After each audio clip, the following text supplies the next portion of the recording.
Aqui em Uberlândia estou, apóstolo Antônio Vieira, para cumprir mais uma missão, mais uma etapa do propósito do Altíssimo. Quero continuar falando sobre o assunto igreja, um termo pagão, um termo que foi inserido nas Escrituras, bem como muitos outros termos, que são termos pagãos, que são termos que não têm fundamento no contexto geral das Escrituras.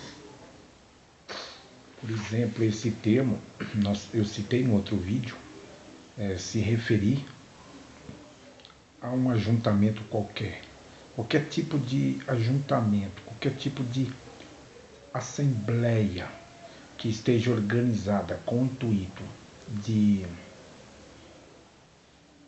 discutir ideias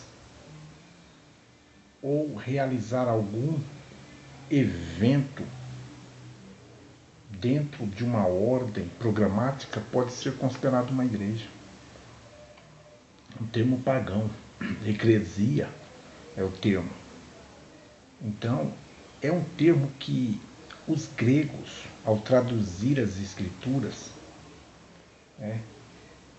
na verdade os 72 judeus, 72 yahudins que foram convocados pelo o imperador da época, o rei da época, para que fosse feita a tradução das escrituras do hebraico para o grego. Porque o império, então, nessa ocasião da tradução das escrituras, foi por volta de 250 a 150 antes do Messias. Então, nessa ocasião, este grupo de 70 yahudins transcreveram com nomes sendo ausentados. Entre eles o nome de Yahweh, que é o nome do Eterno, e o nome de Yahushua, que é o filho do Criador, o filho de Yahweh. E os nomes que os gregos adaptaram à sua cultura, por exemplo, no hebraico, o propósito do reino do Altíssimo aos seus filhos foi manifestado com o intuito de levantar uma casa, levantar uma prole, uma família. Já no capítulo 1 da criação, no versículo 19 é dito ali, o Altíssimo, façamos o homem à nossa imagem e semelhança. Ali você já vê uma extensão da natureza divina sendo colocada no homem, criado originalmente ali no Éden.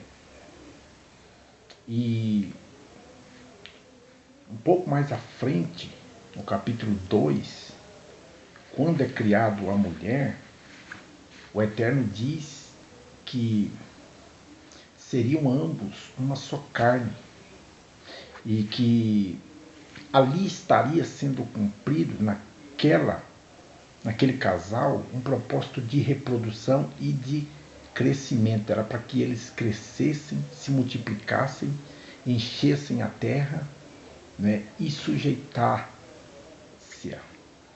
no sentido de dominar,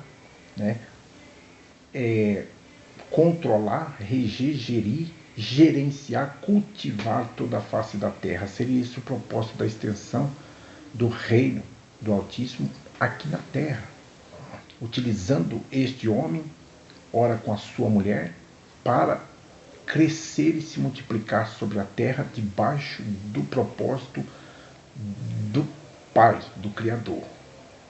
E essa família estendida sobre essa terra seria a casa do Altíssimo. O Altíssimo, ele é o centro do universo. O Altíssimo, ele está no centro de todas as coisas. Ele é o Criador de todas as coisas. A Ele é toda a glória, toda a majestade, todo o louvor e todo o domínio. E para que esse domínio ele venha se estabelecer sobre esta terra, é necessário que a sua casa venha a ser restaurada sobre esta terra.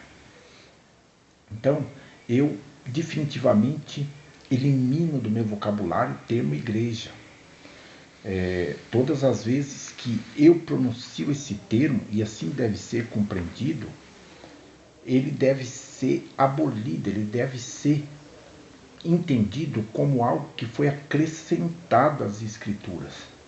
E o mestre diz ao apóstolo João em Apocalipse que todo aquele que acrescentar alguma coisa a este livro, ao livro sagrado, às Escrituras, as pragas que estão contidas no próprio livro, tanto aquelas que vieram sobre Faraó e seu império de rebeldes, rebelados, seu império maçônico, seu império místico, cultural, abominável, um império que se estendeu para toda a terra, começando por Nimrod ali nas torres de Babel. Então as pragas que vieram sobre o Egito e que estão descritas no Apocalipse para acontecer nesses dias finais, virão sobre aqueles que estiverem em vida sobre esta terra, como juízo de correção por haver acrescentado ou tirado. Isso diz respeito a uma distorção. Aquele que não mexe, que não escreve ou que não traduz ou que não comenta, mas que na prática não vive as Escrituras, seja um ímpio ou mesmo alguém professamente seguidor do Salvador, se vive ao contrário ou descredibilizando e adulterando as Escrituras na prática de vida, no modo de vida, será também julgado. Porque o mestre ele quer que nós busquemos a perfeição. E a casa do mestre está baseada no desenvolvimento da perfeição.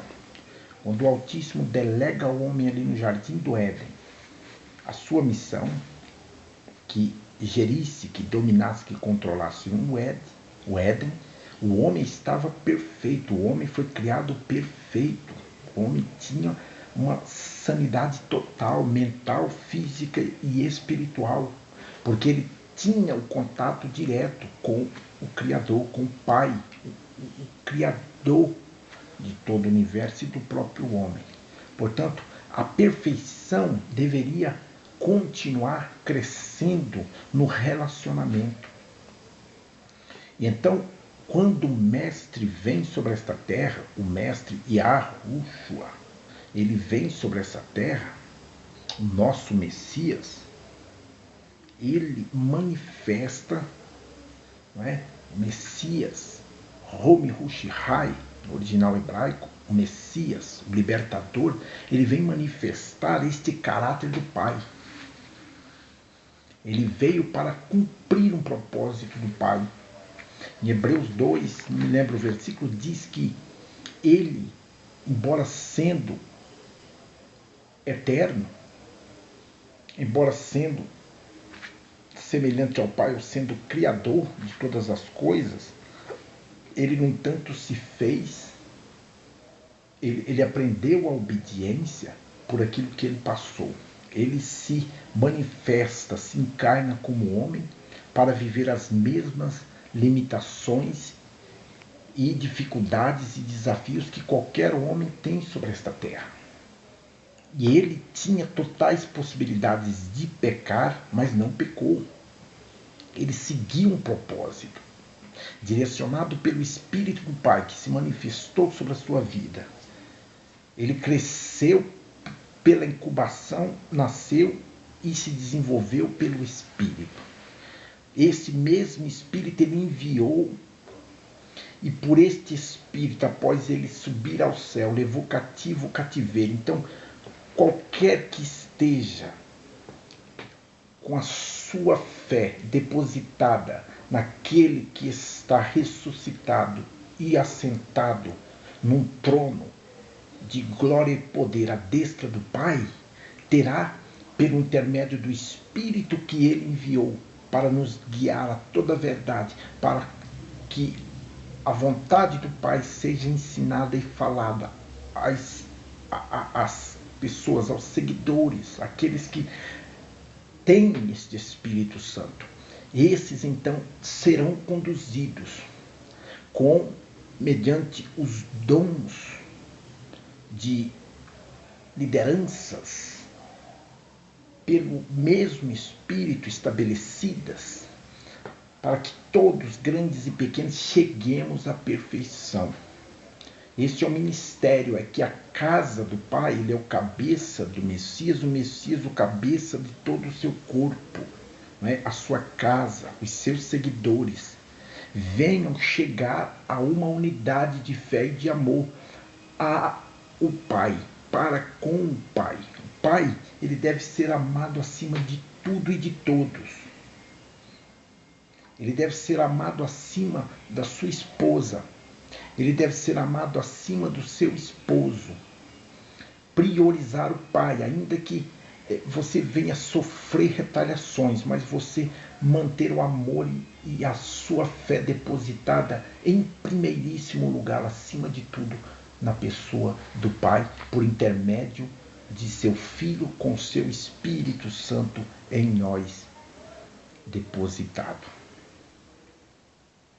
Que este propósito venha se manifestar e a verdadeira casa, o templo do Eterno, o templo do Altíssimo, venha se estabelecer de forma sólida, de forma equilibrada, de forma firme e fiel na rocha eterna e inabalável, que é o próprio Mestre.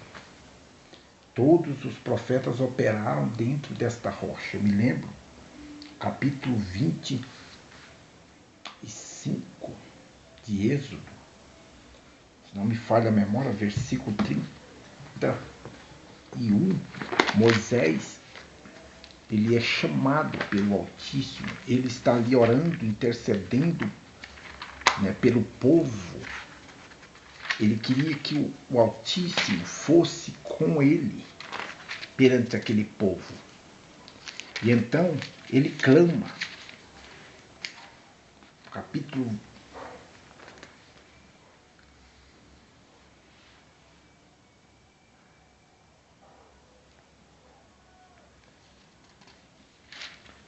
20,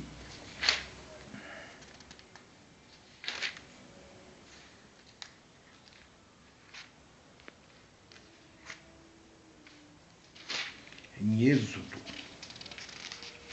Moisés ele se coloca sobre a rocha, a mando do Altíssimo, o Altíssimo ali conversando com Moisés. Moisés ele clama ao Altíssimo que a sua presença vá com Moisés.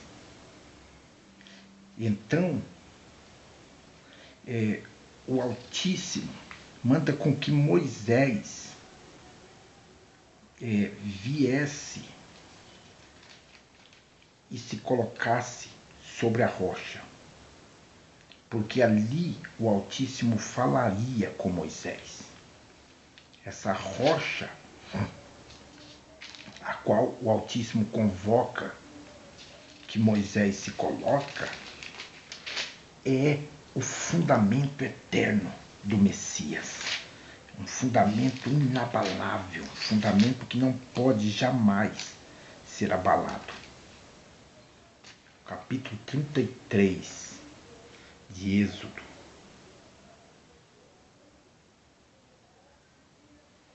Versículo, começar o 18. Moisés quer ver a glória do Eterno. Olha onde está o fundamento da glória e da majestade do reino do Eterno sobre as nossas vidas. Moisés, ele então suplica a Yahweh: rogo-te que me reveles a tua glória, ou seja, a face do Eterno. Ele queria ver a luminosidade, a glória do rosto do Eterno. E Yahweh orientou-o: farei passar diante de ti toda a minha benevolência, e diante de ti proclamarei o meu nome. Yahweh, soberano, terei misericórdia de quem eu decidir ter misericórdia, e terei compaixão de quem eu desejar ter compaixão. E acrescentou: não poderás ver a minha face. Versículo 20. Porque o ser humano não pode ver-me e permanecer vivo. Versículo 21. E concluiu o Supremo: eis aqui um bom lugar junto a mim. Põe-te sobre a rocha. Quando passar a minha glória, eu te colocarei em uma fenda da rocha, e te cobrirei com a palma da mão até que eu tenha passado. Depois tirarei a palma da mão e me verás pelas costas. Minha face, todavia, não se poderá ver. Moisés, ele está entrando num período aqui no deserto, em que ele ainda não tinha subido ao Monte Sinai para pegar as leis, as tábuas da lei. Mas Moisés já tinha tido experiências, uma primeira vez, de subir ao monte. Capítulo 19 de Êxodo. Moisés, ele tinha um contato com a glória do Eterno. E Moisés é um fundamento que aponta para o Messias, porque Moisés, ele reinou sobre Israel pela vontade do Altíssimo. Ele poderia ter sido rei sobre o Egito. Como príncipe, ele sai do Egito e ele agora vai liderar a nação, a casa do Altíssimo, a família do Altíssimo. Moisés, então, ele esteve sobre a rocha. Exemplo de Pedro, que o mestre diz lá no capítulo 16, versículo 18, que nós lemos, na primeira ministração sobre a igreja. Ali, o mestre disse: digo que tu és Pedro, ou seja, um apelido. Petros, no original, significa uma pedra ou fagulha de pedra, que fica debaixo de uma rocha, por exemplo. Uma rocha, uma pedrazinha que esteja ali esmigalhada. Moisés, ele estaria na fenda da rocha, o texto diz aqui. Então, o mestre, ele nos quer na rocha. Assim como Moisés esteve na rocha e fundamentou a casa, lá, num primeiro momento, Pedro, ele vai fundamentar, liderando a casa do novo pacto, no sangue da aliança do Cordeiro, ele estando também na rocha, fixado, engendrado. Ele, acondicionado nessa rocha, ele estabeleceu a casa do novo pacto. E Moisés inicia o primeiro pacto também na rocha. E quando o mestre é transfigurado perante Pedro, Tiago e João, ele aparece com Moisés e Elias. Moisés tem correspondência com Pedro. Então, ali nós vemos que o propósito eterno está confirmado na rocha inabalável. O propósito da casa do Eterno, aquela primeira casa e esta segunda casa. E o mestre usa o profeta Ageu no capítulo 2 para dizer: a glória da última casa será maior do que a primeira. A última, porque não terá uma terceira casa. Esta casa já foi estabelecida como fundamento na rocha. Aquela casa iniciou-se na rocha e é modelo para a casa dos últimos dias. Aquela mesma casa, ela deve permanecer e ser restaurada, porque aquilo que foi estabelecido na rocha jamais será abalado. Isaías capítulo 28, versículo 16 diz que o Mestre Altíssimo, Eterno, pôs uma rocha em Sião, inabalável, pedra provada e principal de esquina. E quem nela confia jamais será abalado. Então é isso. O propósito da casa eterna do Pai, sendo restaurado e restabelecido com os ministérios profético e apostólico, paternando, encabeçando, dirigindo, trazendo restauração, governo, revelação sobre o seu corpo. Assim, estes olhos e boca do Mestre, operando na cabeça, que controla todo o corpo, será levado à perfeição. Efésios capítulo 4, versículos 11 a 16. É isso. Que o Pai Todo-Poderoso vos abençoe e vos guarde, faça resplandecer sobre vós a luz de seu rosto e vos dê a paz. Até o próximo vídeo.